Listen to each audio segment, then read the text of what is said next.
Okay, well, just to be mindful of our time, I just want to welcome everybody. Thank you for joining us for this very special webinar Facebook Live session.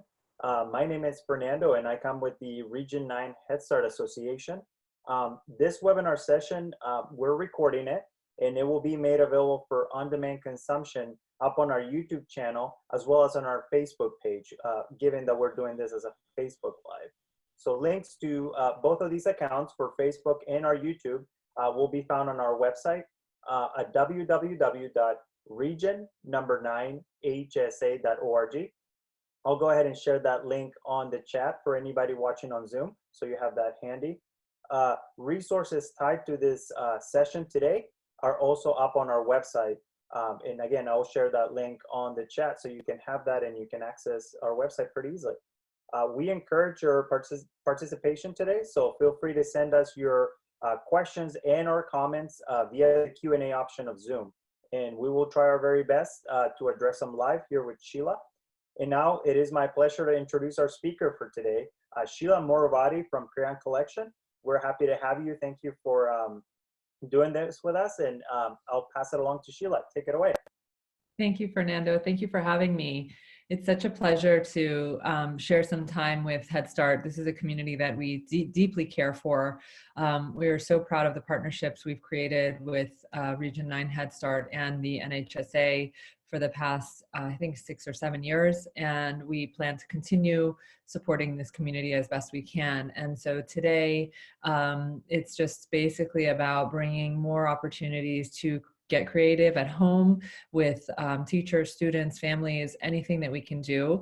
We've been working very hard with some professional artists, and we challenge them trying to make art as accessible as possible to everyone by using really basic tools. And I thought I'd start with sharing the story of Crayon Collection so that everyone can kind of get an idea who we are and what we're all about in order to jump into the second phase of what we essentially started out with, you know, a huge art program that essentially came up from crayon recycling. So I was a new mom and my daughter was 2 years old. She was always thinking that my food just wasn't delicious. It was a fact. And I could not figure out how to feed her and make sure that I felt good about her meal. So for some reason, it was the same meal that I was making at home, but when she'd go to a restaurant, she'd love it and she'd eat it all. And I was a nervous mom. So we kept going to these restaurants and she'd get 4 crayons. She was about 2.5. Sometimes the crayons would never make it out of the box. And most of the time it ended up that the crayons were just brand new and going in the trash. So as I was watching this, I knew it's not just my table that this is happening at, it's tables all around us. Kids are throwing away their crayons. And it was this like normal behavior that kind of started to impose itself on our regular days. And people just didn't really think twice about it. It was just the way it was. We throw away crayons that are still good. So I started to think about how can I make this a sustainable system where we can support schools and start to decrease waste. I did some research and found out that restaurants were throwing away 150 million crayons per year, and these crayons don't decompose. They're made of paraffin wax, and they basically just sit in our landfills. So I asked restaurants to participate by saving the still good crayons that kids can use and putting them aside. And then I would find a school that was in need of crayons, and I would locate them either a Head Start center or a Title I elementary school within 5 miles. The schools usually were really excited to receive these crayons, so they'd pick them up once per month, but we would make the introduction between the restaurant and the school. So that being said, this whole thing kind of evolved into a wonderful community-driven effort to bring crayons that are still good and still wonderful to use into schools. And that way, especially with the Head Start philosophy of bridging school and home, kids were able to take some of these crayons home with them. And so that was kind of the mission, was to tag on to what Head Start believes in, which is this concept of what we can do at school can also continue on at home. So we definitely loved that participation with Head Start and working with your team and everybody to start getting more Head Starts involved and getting those restaurants paired up. this sort of evolved again into well-served communities, well-served schools participating by collecting crayons. And then we would start asking the kids to start repacking the crayons into little pouches like this and writing a little note of kindness. And so these crayon pouches would then get donated to schools. So that being said, each time we would donate crayons, people would be amazed. I'm trying to find you guys like what an average crayon looks like. This is kind of what an average crayon looks like. It's the tip is barely used. Sometimes it's never been used.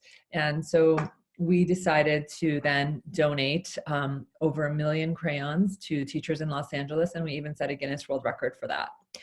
So after all these crayons are kind of getting passed around, we hit a really big number of 18 million crayons over the past 10 years. We decided to dig in further.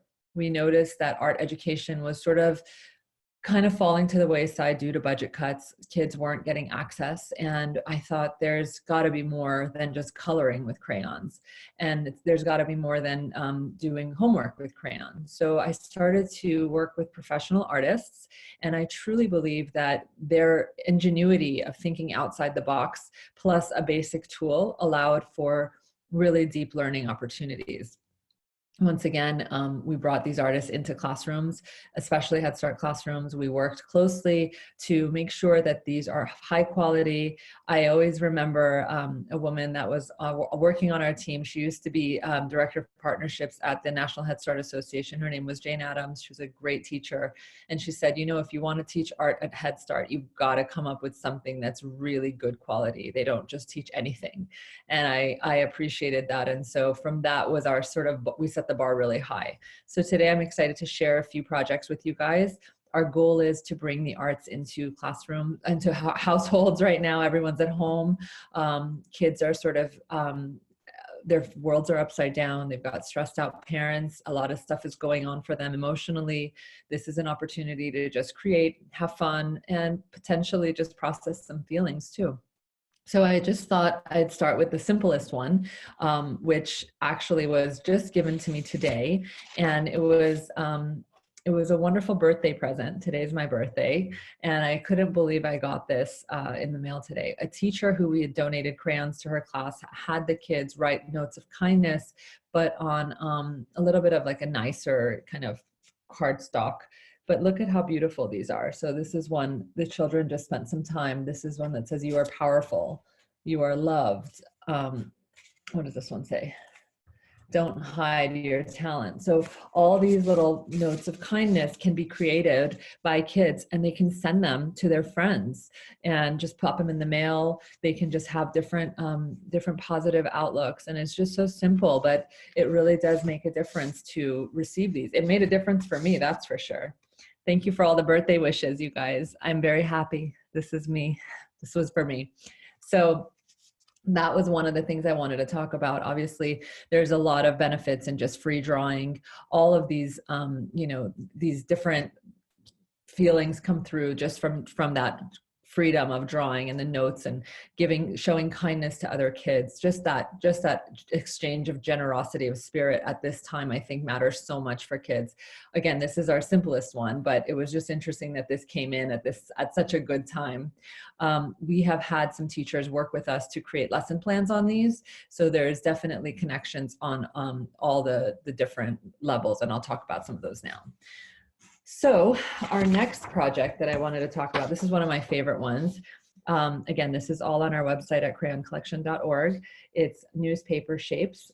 Here's like an example of what the lesson plan looks like. And it goes into this and in the back. So this one definitely hits up a lot of standards. So we made sure that we don't just provide art for the sake of art, because we understand that in schools right now, a lot of teachers just can't teach art for the sake of it. So we try to address different standards that they can potentially, you know, use towards their curriculum. Thank you again for all your birthday wishes. This is so nice. So this is an artist called Annie Lappin. And just to give you guys an idea, all the artists that we work with have their Masters in Fine Arts. Most of them are already in different museums and showing their work through their galleries. And so these are high-level artists that really, truly just blow my mind with their own creativity. But when we ask them, what would you create with just a crayon? It's incredible. Yes, you can see copies of this. They're all on our website. So this is a perfect, just a quick shot of this. So what it is we're supposed to, this one was cute because the artist that we worked with didn't believe that we actually had access to paper. So I said to her, what would you create with just crayons? And I didn't actually clarify that most of the time paper is available to us. So she decided to create newspaper shapes using day old newspaper. So the idea is that you're supposed to take the first letter of your first name and circle it all over the page. So I went ahead and did one today. So as you see, it's Wall Street Journal, and every single S I could find, because my name's Sheila, I would circle them. And then once you've circled them, you connect all the dots. So there's a ton of random shapes and sizes, and it kind of goes all over the page from the top to the bottom. And then you kind of have to sit down and look at it and take a really close look and see, do you find any kind of an animal that you see? What are some of the shapes that pop out at you? And I couldn't see anything until I turned mine sideways. And I kind of found like a little anteater. I don't know if you guys can see mine. I'm definitely no artist, but I added a little bit of a face on him. I added some teeth, an eyeball, and colored the whole page in. And you see he has like a little leg here and stuff. So what's cool about this project is you can create this multiple times.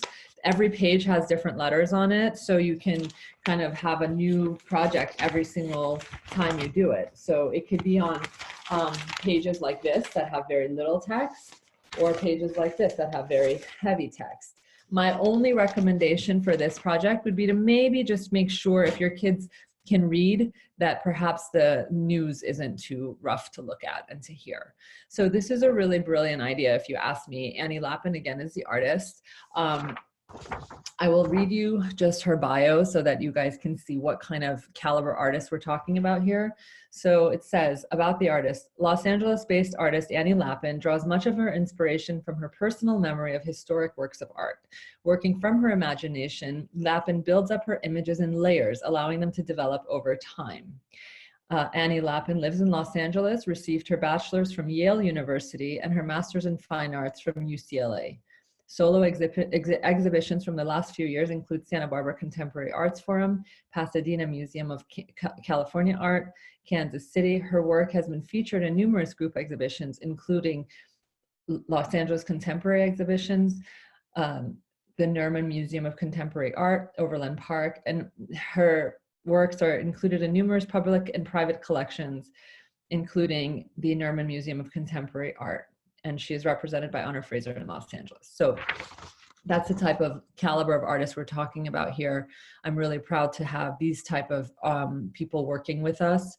And I'm going to share a few more things on this project because, again, we realize that art is not being taught in classrooms due to the lack of budgets. So one of the things that we made sure we did was to apply it to as many standards as possible. So for this one, there's a lot of language connections, grammar, usage of writing, finding the upper and lowercase letters.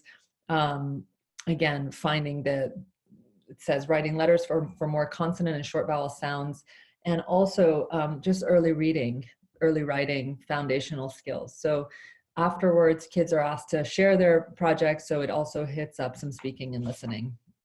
Of course, there's visual art standards that are also hit on this. So there's many layers that a child will benefit, as well as the teacher in the classroom. But as of right now, since everyone is at home, we are able to do these at home easily with just the resources we have at our fingertips.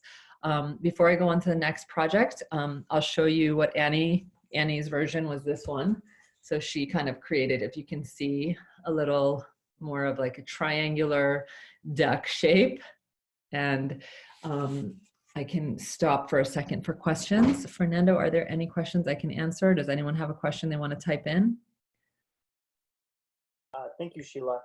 No questions on Zoom at this time. I did see that on Facebook, someone from the Crayon Collection Facebook page is taking some questions, so they're addressing some questions there. But at this point, there's no questions. Okay, awesome. So I'll move on to the next project. Once again, using just crayons and paper, artist Victoria Fu created a project called Alphabet Soup. She was given the same challenge. What would you create if you just had crayons? So alphabet soup is a fun one. Here's the example of what she created. And again, these are all available on our website. I don't know if you can see that, but it kind of reminds me of like a little bit of a Picasso, but that's actually the entire alphabet right there. So what I'm going to share with you guys is essentially the project idea goes that you are supposed to create all the alphabet on a piece of paper. So right here, as you see, this is the A, B, you could see a Z or an N, depending on which way you're turning it. And then coloring in all the different layers and shapes that you see there. So it's the instructions are basically using as many letters of the alphabet, best in capital letters, draw them in one by one on a sheet of paper, each letter a different size, some almost filling the page, some very small. Overlap the letters, the more the better, and use a different color for each letter. Next, color the spaces in between the lines, all different colors, so no two colors next to each other are the same. And once again, this is an appropriate lesson plan for preschoolers, kindergartners, first graders, and really it's about gaining competence in letter recognition and mastering the printing of uppercase and lowercase letters. But once again, what's really cool about it is the end result, I'll show you a larger version, ends up looking so different and so interesting that really there's no up or down, I guess, but here's another version, a little look at it. So that's the alphabet right there. So it's a really clever way to create right there. And this one does take a little more time than newspaper shapes, and kids can get really excited about all of those, you know, opportunities to kind of do something so creative with their letter. What else can I say here about this one? Victoria Fu is an artist who received her MFA from Cal Arts and her master's in art history and museum studies from USC. She has her bachelor's degree from Stanford University, and she has a huge array of different, you know, gallery shows and museum installations. She lives in Los Angeles, and now she is also an assistant of professor of art for University of San Diego. So that is newspaper shape, alphabet soup. Again, all of this is available on our website. So do we have any questions about that one? Yes, we do have some questions that came in. One of the questions asked, is it safe now to use newspapers without cleaning it? I would recommend you stick with the guidelines of that are being provided from all of us. From my understanding, well, my newspaper comes in a plastic bag normally, so I just remove it from the plastic bag. But once again, if you leave it out in the sun for 24 hours, I've heard that that's what gives a chance for any potential contaminants to disappear at that point. Excellent. So Patricia asks, are lesson plans only for educators? Would parents be able to follow some of these lessons if shared with them? Yes, so the lesson plans are available for everyone. They basically provide you with the instructions on how to do the project from start to finish. And then the additional elements are really about teachers having the resources to apply this to curriculum that they're already teaching. And the only reason we added that layer in was because we really wanted to make it enticing for teachers out there to teach art, especially in Title I schools, because we realize that there are just so few opportunities for them to have time to create art, that we're trying to say like, hey, you have to teach English anyway, you have to teach reading, writing, alphabet, all those things. Why not do it in a creative way and give the children a chance to express themselves and get creative? So for that reason, we made sure that we had a really great lesson plan / connections provided for them to help make the transition a lot easier. But absolutely, this is for families, parents, everyone. And I even recommend parents try and do these projects too. They're really fun. They get you out of your mind and you just like relax a little bit.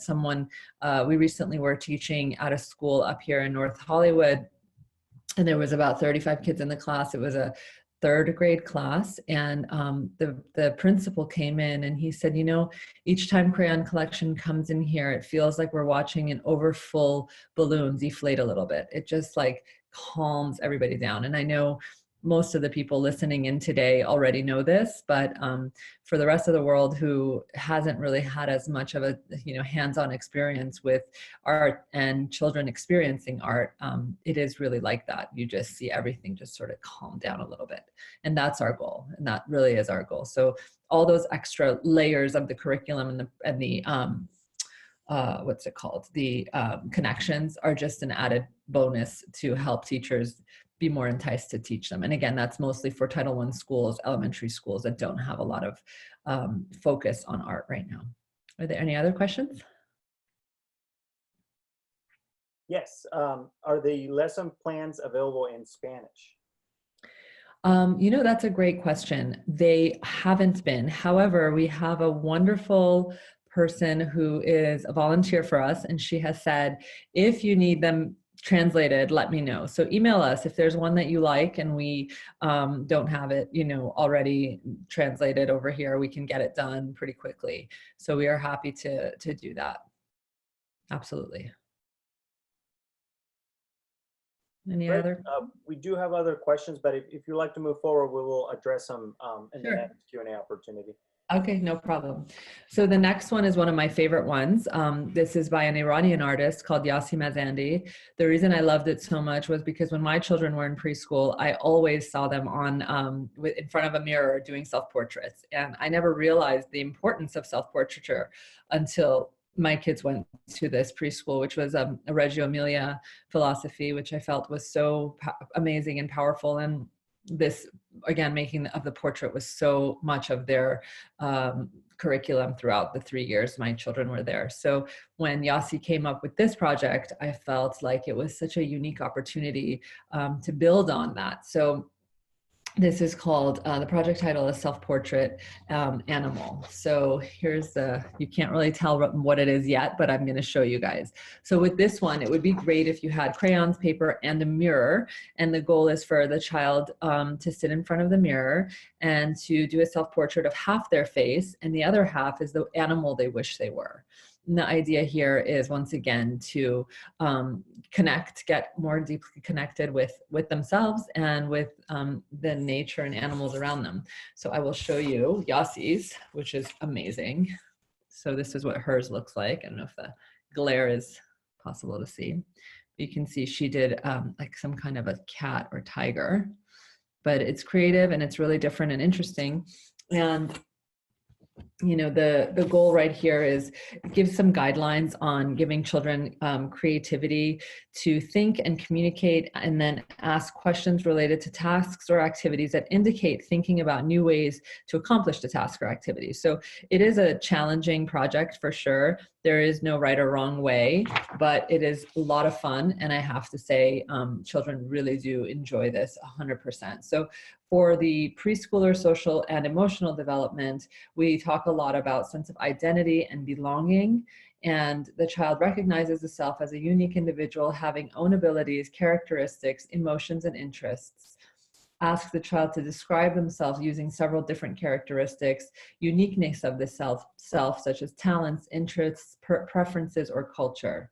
This is a beautiful project, if you ask me, and you can add another layer to it where you can use positive words to express yourself. Someone's asking to explain it again. Basically, it's a self-portrait, half your face, you'd think your face looks like, and then the other half is an animal that you see. So I just want to pull out one more thing to share with you guys. So this is, once again, by artist Yassi Mazandi, and it's called Spirit Animal. And she really is an incredible artist who creates so many wonderful project ideas for us already. And she's been to LACMA, worked with the kids hands-on. She's a wonderful person. She also helped us when we did our million crayon drive for the Guinness record. She created an actual maze with over 1 million crayons. That was, thank goodness for that, because when we had to count the crayons, it was because of her maze that we were able to count it out. So some suggestions on this one to make it a little bit easier is start by drawing your eye, then draw the animal's eye. Is it bigger? Is it smaller? Is it the same shape or different? Are they the same color? Now draw your nose, then draw the animal's nose. They don't need to connect perfectly. Does the animal have whiskers? Are there freckles? Next, draw the lips, the shape of the face, and the hair. It will be a little bit easier at that time for the child to create both of them at the same time, or they can completely do them separately, where the left side is the human face and the right side is the animal face. Someone wanted to see the photo again. Here it is. This is Yassi's picture blown up. You see. On the website, you'll see that there's a lot more details of, talking about what is a spirit animal. How do you connect with that animal? Why would you pick that animal? What about this animal connects to you and who you are? So there's a lot more details as to what you can ask and how you can start the dialogue and getting children to really create a conversation around this and giving them more steps to handle the thing. So again, the preschool for curriculum framework is here, and it also does talk a lot about visual arts, how to make straight and curved marks, how to create, invent, and express through visual arts, through the animals and objects, and how to draw more detailed figures or objects with more control of line and shape. There's even a Head Start early learning outcomes framework that we've included here. So again, it's all about creativity. Another one is sense of identity and belonging, and just like a confidence builder. So there's a lot of wonderful tools that we've included, such as more self-portraits like this. So we've got Frida Kahlo. We've also got some animals in there to give some more ideas to how you can build on that.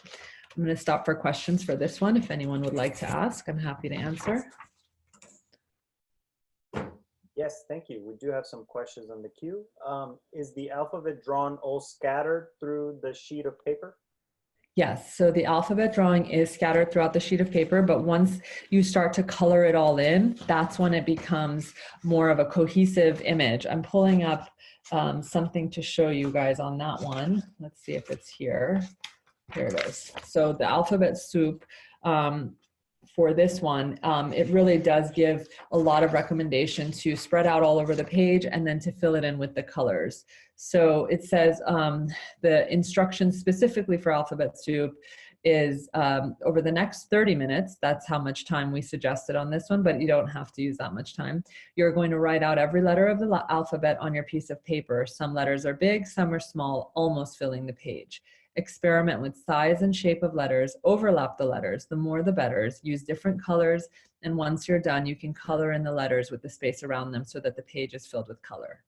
So the second layer to this that can also be fun is if you have students exchange their letters and the child is supposed to find the H, or is it possible to find the letter Q? Can you like play around with it like a game? Because it's like the photograph kind of the final product finishes the once it's finished, it hides the letters a little bit. And I can show you guys that one more time too.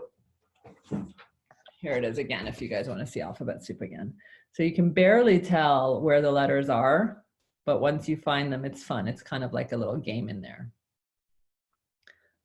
So definitely a fun one to work on, and gives you a lot of opportunities to dig into that very crucial alphabet that kids need to know anyway. So why not do it creatively? That's our philosophy here. Yeah. Fernando, any other questions for this one? Yeah. Do you have any activities for the 0 to 2 age group? I think free draw is really our best bet on that one. We do have a curriculum on our website. I'm pulling that out. Also, the other thing that we have is really cool is stacking and sorting crayon shapes and colors. So that's definitely an interesting one. Hold on one sec. Let me see if I can find I think I lost my free draw paper, but it's in here somewhere. The idea is that, even free draw has so many benefits for the child, and they can kind of scribble and create shapes or whatever. But I think 0 to 2, perhaps the stacking one is, this is my notes. I wasn't planning on sharing this one, but this is just a fun way to sit down and have kids sort crayons, sort colors, sort shapes, and essentially count them out. It's just a fun game to use the crayons towards another project. And then hopefully they can, you know, enjoy drawing. But I would just say again, those little ones, try not to eat the crayons. That's all I'd kind of say about that. Yeah. Okay. They do eat the crayons. Yes, they do. If there's no others, I'll move on this one and go into the next project idea that we have for you guys. We do have 2 more questions, but you Oh, go for it. move forward. Please go for it. You can ask them. Perfect. These are great, but did they look like the projects are more for 3-year-olds and older? Are there any projects for under 2 to do in a classroom? I think the sorting of the crayons, it's very interesting because through our process here at Crayon Collection, one of the things that we regularly do is create events where the children can come in and help us handle the crayons, pack them up again in these little pouches for those of you who might have not seen. We pack these crayons up, we write notes of kindness. Sometimes the drawing is just like 2 circles. It's really not more than that, but it's just the touch on giving back and showing kindness and sending this note of love that you have written up or drawn up for the children that are going to be receiving the crayons. And that exchange of the notes of kindness is a regular thing that we want to kind of do. And if you have a partner school that you work with, get those notes of kindness, share them with those other kids. It's such a beautiful thing to see. So that would be one thing I would really recommend. It's our Color Kindness program, where we really just get kids to give back, give kindness to other kids, just a fun pen pal exchange almost. And then as far as when we would have those beautiful, you know, moments where we have tons of crayons out, we've got to sort them. We have so many things to do with them. These kids are like bees to honey with the sorting and the finding the, you know, putting them all in by crayon size, by crayon color, by, you know, a million different ways of just like reorganizing these.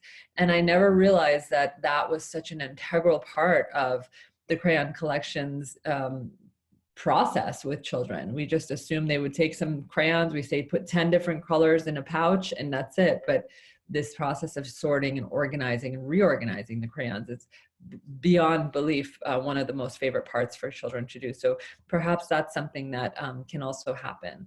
I also want to add here that one of the tenets of our organization's belief is that, you know, most restaurants at this point in time are able and willing to donate crayons. So if your center is located near a family-friendly restaurant, I really recommend you just reach out and say, would you guys be willing to collect your crayons that you don't need for the benefit of our school? And most probably they'll say yes. At the beginning, when I first started this program, and I started to ask restaurants to collect the crayons kids leave behind that are still good, I think they thought I was coming from Mars. They would kind of act like I was asking them to either buy crayons from me or sell crayons to me. And it was just such a funny thing. And I kept noticing that they're just not aware of this concept yet. And so now after 10 years time, most restaurants have either heard about us, heard about our program already, or have kind of created a mindset about trying to waste less. So I really think that once we're all back to normal, of course, you need resources, you can always email us and we'll help you, or just reach out to like your local IHOP, Denny's, all these restaurants. We work with thousands of them already.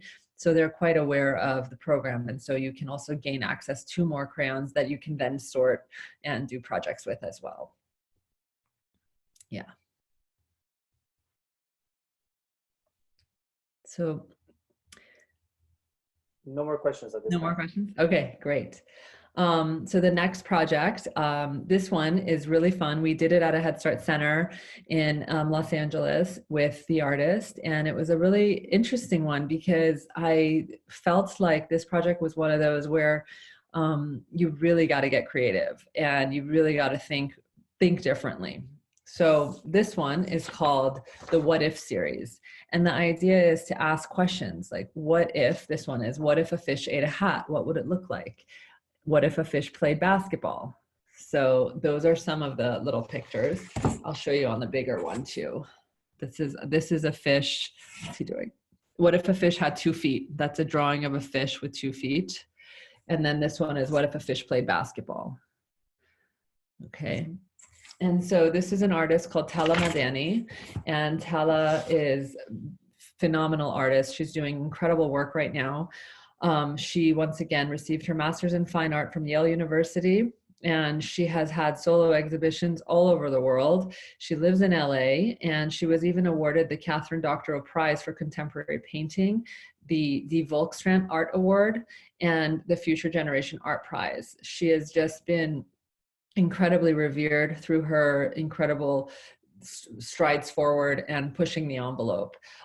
So this is one of her projects. And again, we're so grateful to artists like Tala and the rest of them who basically they gave us their creative minds. And she was really wonderful to create this one.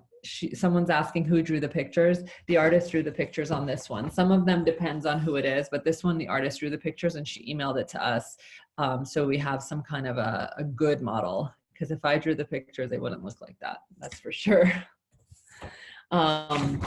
Okay, so as far as this project goes, we have brand new lesson plans on our website. So I love to share the new lesson plan curriculum with you all. So we're definitely looking at visual arts standards, Common Core, which has a lot of writing involved. And it's a combination of drawing, dictating, and writing so that the child can narrate a single event loosely or in detail. So this one, again, being that it's a younger group here for Head Start kids, what we did when we went to the school was we really just asked the children to draw. There was no writing. There was no filling in any part of the sentence of what if. So the instruction and guided practice is there's a prompt that you'd want to say. So examples like, let's say you drew a fish swimming in the ocean. What was the fish playing? What would the fish be eating? Asking questions like that to kind of give a little bit of open-mindedness to the concept even. It says, take one piece of paper and listen carefully. What if your animal was skateboarding? How would you draw a skate ramp? How would they wear a helmet? How about elbow pads, knee pads? Once you're finished with your first picture, you can start writing, what if a blank animal was skateboarding? So you can prompt the child if they need a little support to come up with the creative idea. But it's interesting because the children were coming up with fantastic ideas on their own.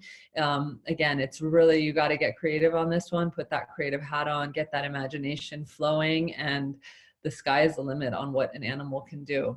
I think my favorite one really is the look of the fish wearing a hat, like it's like a top hat. It's so cute.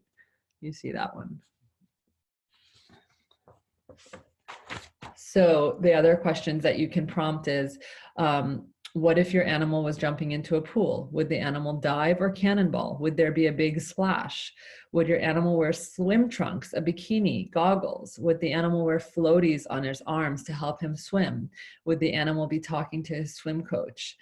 Another question you could ask is, what if your animal had a birthday party? What would they eat? What about the party hat? So many questions like that. So you can really just keep on developing and growing this one out. So again, getting creative. If you guys want to know some of the standards that we applied to this one, some was reading, writing, speaking, and listening, creating with an organization of developing artistic ideas and work, and creating an art that represents nature and constructed environments. So those are some of those that I can share. Head Start early learning outcomes from age birth to 5 years old. So some of you were asking about those younger age ranges. We talked about the creativity of it all. Child expresses creative thinking and communication, and asking questions or tasks to indicate thinking about new ways to accomplish the task or activity. So problem solving and all of that. So that's some of the ways that we connected this one back to Head Start. There's some questions on this one. Yes, we received some questions via Facebook, so let me make sure I have those up. Does Crayon Collection have any crayons to give away? The truth is, we have been giving away crayons over the past 2 to 3 weeks. As soon as we went into quarantine, we realized that many families were homeschooling without the resources that they need. And so we immediately started shipping the crayons that we had, again, looking like this, about 10 per pack, and we were sending 1 pack per child. We had a few people on social media share it with a very large number of followers. So we had about, I think, 2,000 families asking for crayons, and we had to put a pause in it, unfortunately, because the shipping costs were super high. And so we were able to work with the local post office to bring those shipping costs down. And right now we're hoping to send out to a few more families that we have on our wait list, but it's really just a matter of generating donations so that we can continue sending more crayons out. It is a really expensive thing to ship crayons, which is why our model works so well under normal circumstances, where the restaurants and the schools work together in the local community so that we can pair them up. So yes, we are always wanting to send more at this time, but unfortunately, it's a tough one because the shipping costs are high. And so we are accepting donations from anyone out there who wants to give so that we can continue bringing these tools to kids that are at home and not having the resources they need. Excellent. So Rosa asks, how can we promote to get people to donate crayons? Oh, I love that, Rosa. Our website has a donate button, so anyone can go in and donate any amount, from $2, $1, all the way up to however much. And if you want to be on Facebook and use our link to be able to run a fundraiser for us, you can just share that link with your followers and ask people to be generous and donate so that we can continue giving back and supporting the community of Head Start families. So yes, it's either we have a link on Facebook or our website, crayoncollection.org, hit the donate button and just share with your friends, please. I think Fernando will have a PDF to share with everybody at the end of this that gives you our website, and you can definitely have all access to our art programs, our website, our email, everything. So you can also connect with us if you have more questions on that. Thank you for that.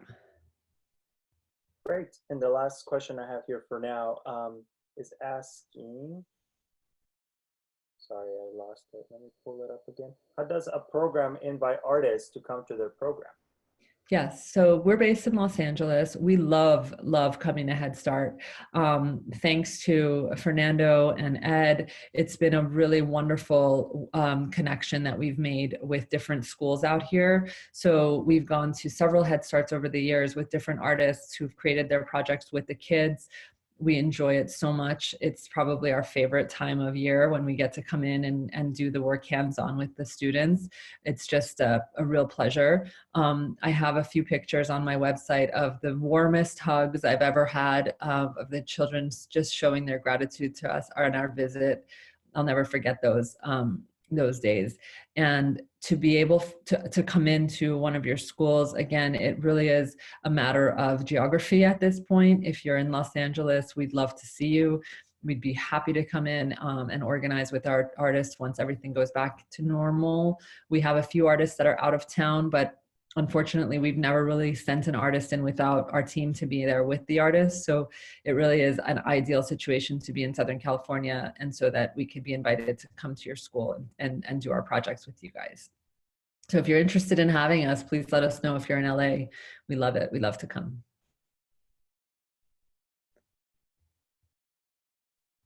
Perfect. We can move forward. We do have a few more questions, but we can continue. Okay, so as far as these large scale photos, I don't have many more of those, but what I did do is I wanted to show you guys that everyone out there has scratch paper. Just take your scratch paper, anything like this, use the back side of it. We're definitely very eco-conscious organization here. So even if families are saying that they may be low on those type of supplies, just get the mail that comes in, use the back side of it to create other things. Again, we have a ton of options here. So I wanted to show you guys another project idea that really is so much fun. there's a project idea called Who Are You? So this is a one that an artist called Amber Goldhammer made. The reason I bring up this project is because Amber is a street artist. So she does a lot of beautiful work in the middle of the city of Los Angeles on murals and walls and things like that. And the goal here is to help the children really connect back to who they are and really build on their social emotional learning. And right now, as you guys know, this is a really tough time for children, and we really want to give them a chance to build on real life connections to who they are and the words that they can use. Sometimes this is a nice family project to do together with the children so that there's an opportunity for families to work together with their kids. The idea is to do bubble letters with your name right there in the middle. So, a very simple, it's like, can just be a quick one like this.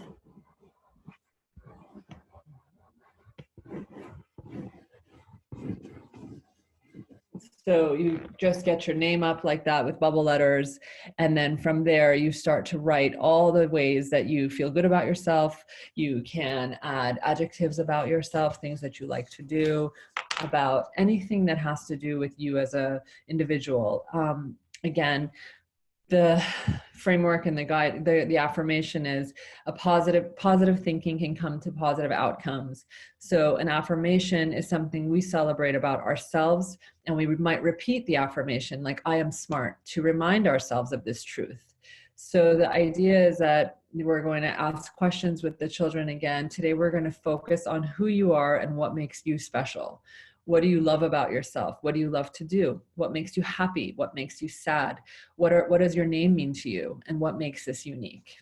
So the goal here again is this: if your child is small and they cannot do this on their own, please help them. This is a good parent-child experience, especially right now with all the anxiety that's going on, all the stress that the children have. So again, it's like the child can draw pictures instead of writing, so it doesn't even have to be text. Other prompts to suggest brainstorming of positive affirmations could be: what makes you proud of yourself? What kind of encouragement is helpful for you to hear? What do you love to do? What are some strengths? And here's some examples of those. So it could be, I love you. I'm proud of you. I can do it. I can do anything I put my mind to. I'm smart. I am important.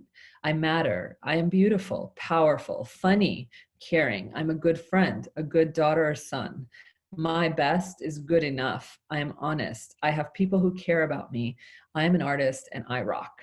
So those are just some fun affirmations that children can work with their parents on, with them on that. And again, this builds on language, vocabulary acquisition and use, speaking and listening.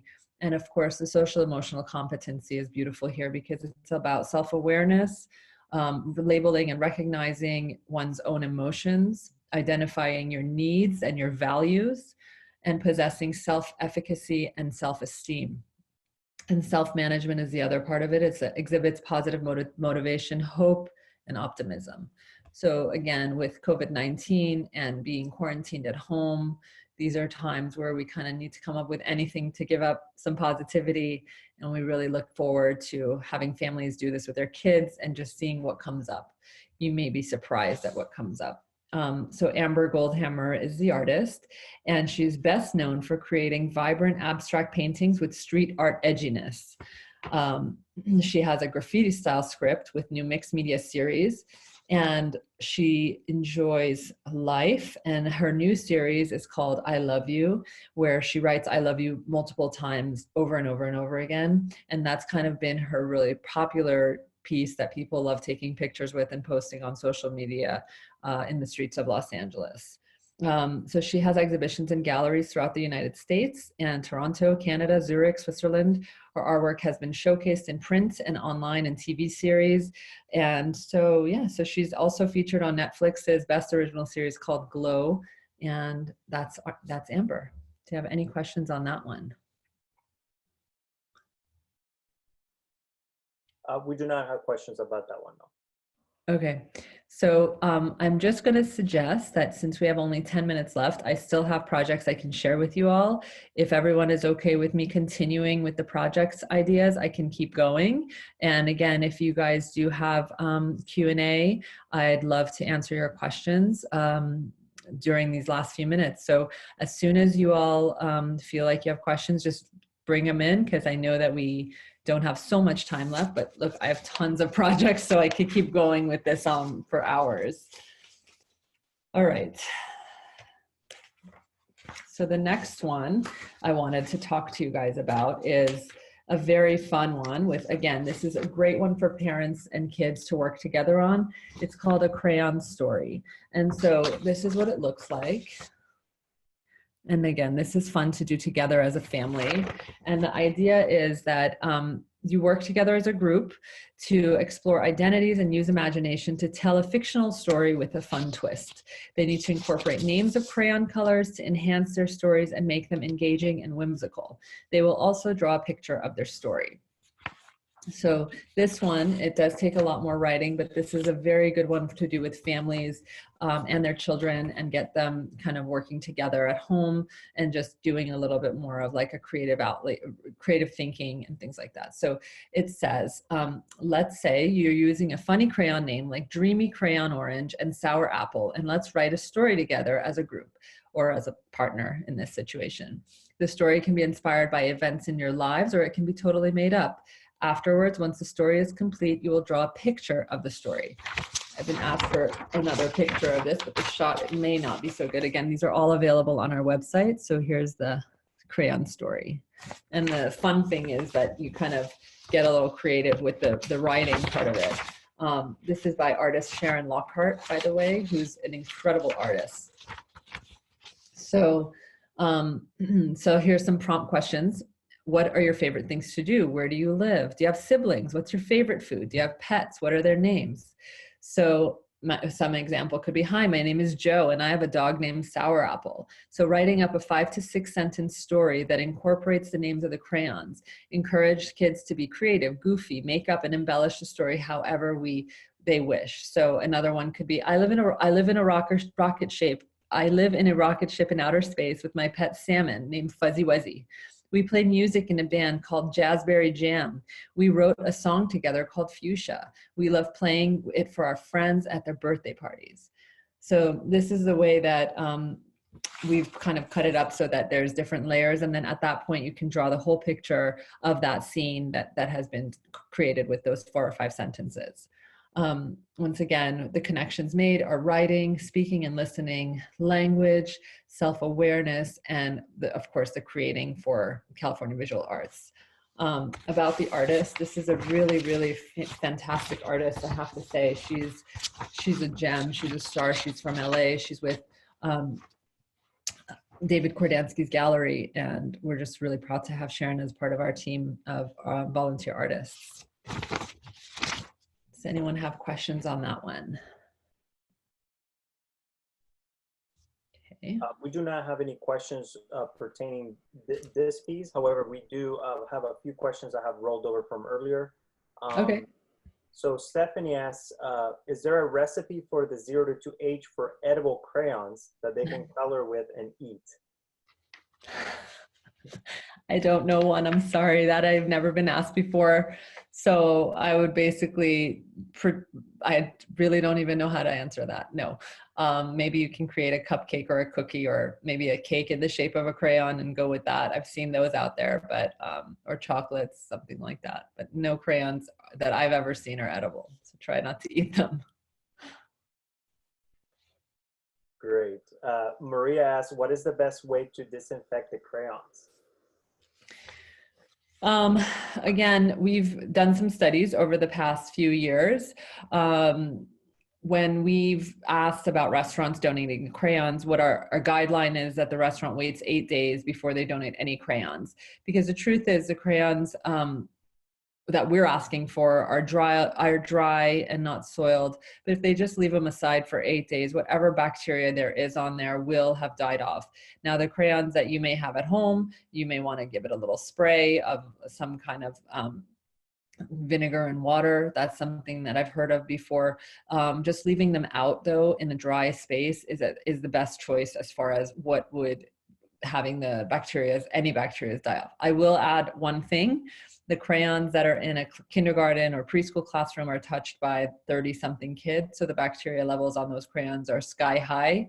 So it's just a normal part of, the germs that we come into contact with on a daily basis. I will say that the crayons that you have in your home probably are fine since it's just yours. But with the COVID-19 and all of that, just leave them out for 8 days. That was the recommendation. It's obviously a very high level recommendation. We take it so serious because these are kids we're talking about. We want everybody to be safe. So yeah. Great. We got a new question that just came in asking, do you have activities for melting crayons and making art from it? There's so many wonderful, if you go on Pinterest or if you just Google melting crayons, there's amazing ones. So one of the things that we started to do was everyone asked, can we donate broken crayons? And we always said that we take broken crayons because the truth is there's so many projects that teachers love to do with those. Some of them, include just taking little broken ones into a small mold and putting them in the oven, baking them, they melt down, and then they come out with like a new shape. And those are really fun to make. The other thing that we've heard about is shaving the crayons on like a grater and like a cheese grater, if you will. And then you kind of have all these crayon shavings and then using glue and just sprinkling them around the page and having those stick onto the page. So again, it's a really fun and easy way to use broken crayons or things like that. These are resources that are on our online everywhere. What we've done with our projects is really coming up with deep learning opportunities for schools and children to have access to crayon and who have access to crayons to really get in touch with deeper learning and all of that. So those projects are really fun crafts, and we recommend you Google those. Those are great. Perfect. We don't have any more questions at this time. Okay. I know we only have 2 minutes left, so I'm wondering if I should jump into one more or not. What do you guys think? Sheila, we could always share links to these projects too. Okay. Just to be mindful of people's times. I know I see on the chat that some folks need to jump in to other meetings. So, Sure. and I want to make sure we have plenty of time to thank you for your time and the wonderful presentation. Thanks everybody who managed to join into Zoom and Facebook. Just want to remind everybody that the session will be recorded and we will make it available both ways on YouTube and our Facebook page. So make sure you go into the Region 9 Facebook page and like and follow us on Facebook, as well as Crayon Collection, so you can get the latest updates for all the recordings and any resources that were shared for this session. I just want to thank Sheila and Crayon Collection for their wonderful partnership that they have with us, with the Region 9 Head Start Association, with doing all this wonderful work and always willing to jump in and do these live sessions with us. So we truly appreciate your partnership. Again, I want to thank everybody for your time. And I hope that this was resourceful. And you can find any details regarding this session up on our website. And thanks, Sheila. Happy birthday to you again. Thank you. And I hope I see everybody on the next session. Thanks, everybody, for tuning in. Thank you all so much for having me and listening and all these great questions. If you do have the ability to share any of this on your social media, please do. Please follow us at Facebook or Instagram or Twitter at Crayon Collection. And once again, just spread the word. Art matters right now more than ever. Thank you, guys. Thanks, everybody. Have a good day.